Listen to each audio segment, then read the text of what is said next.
"Monk, have you found the truth?" They gathered in such large numbers that there was no room left, not even outside the door, and he preached the word to them.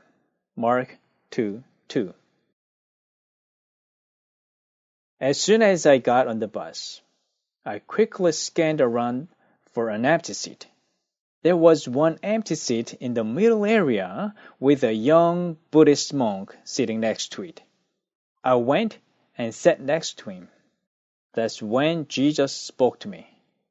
"You should carefully share the truth with him, right?" Quite surprised, I responded by asking, "To a monk, you mean, God?"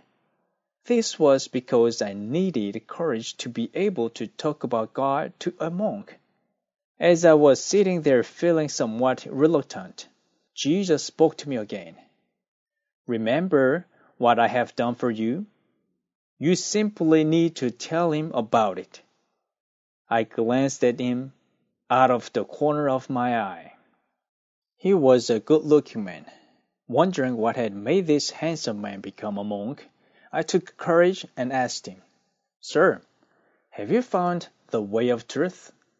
He looked a little bit surprised and shook his head, saying, "No, not yet." He seemed to think that I was a Buddhist as well, and looked happy to talk to me.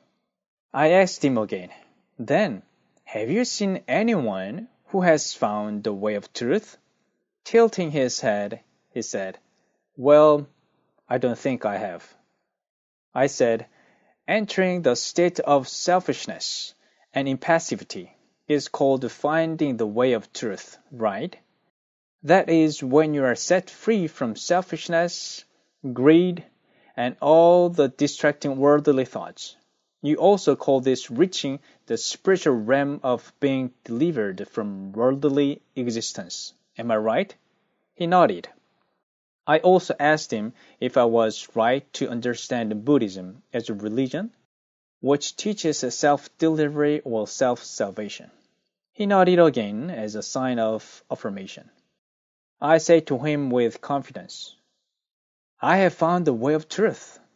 He stared at me with a surprised look. I briefly explained to him about the principle of Christianity, salvation by the power of someone else. When you ask the Creator of man for help, he actually sends his power from heaven. By that power, your mind can be controlled and cleared from distractions. The power of God also helps you to defeat selfishness, strong appetite, and sexual desire. If men were to be punished for their own sin, would there be a single person who could survive on this earth? The heavenly God, only God, the Creator of heaven and earth, can forgive all the sins of man and grant the power to control our minds as well as deliver us from sins. I asked him that since I had controlled my mind by such power and was still successfully controlling my mind, if he agreed on the fact that I had found the way of the truth. After listening attentively, he again nodded his head. The light of heaven enters an empty mind, the state of selfishness and impassivity. I told him that since the light of heaven is love and peace, it can restore and revive everything. Love can never be acquired by asceticism and penance, for it is the source of happiness and joy. Human minds cannot generate true love. It has to come from heaven. It comes into your mind only when you realize the need of the true love and ask for it.